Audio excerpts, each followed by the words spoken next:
শিক্ষার্থী তোমরা সবাই কেমন আছো? আশা করি সবাই ভালো আছো। তোমাদের দোয়ায় আমিও ভালো আছি। তো আমরা আজকে যে কাজটি করতে যাব সেটি হচ্ছে কাজ শক্তির উপপাদ্য।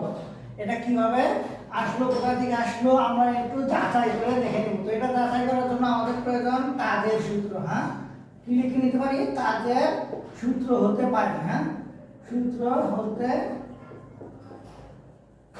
পাই কি পাবো?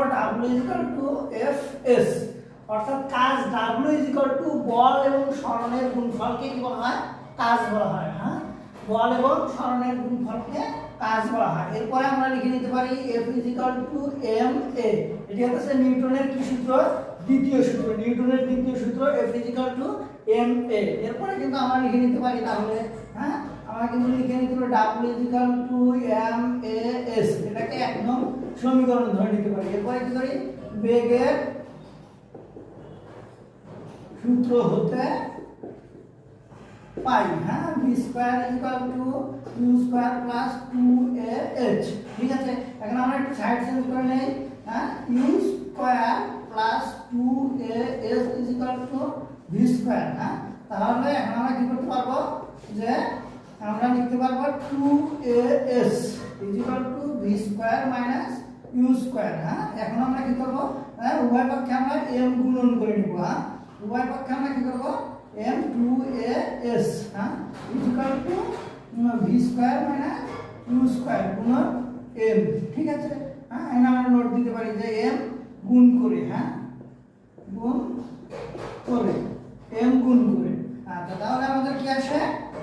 2mas m v² - m u²। এখন আমরা কি করব? 2টাকে ভাগ দিয়ে নিব। হ্যাঁ, mas m v² - m u²/2। ঠিক আছে, আসলে তোমরা কিন্তু এটা মোটামুটি বুঝে নিয়ে ফেলেছো। হ্যাঁ, অলরেডি আমরা এভাবে না দিয়ে, হ্যাঁ, আমরা কিন্তু সরাসরি এভাবেও দিতে পারতাম, এভাবেও দিতে পারতাম। ঠিক আছে না? এখন আমরা কি করব? দেখো, এটা আবার সাইড চেঞ্জ করে নিই। হ্যাঁ, দেখো mas m v², হ্যাঁ, ভাগ 2। তারপরে মাইনাস m u²/2। আচ্ছা, এখন আমরা কি করব? mah ½ m v² - ½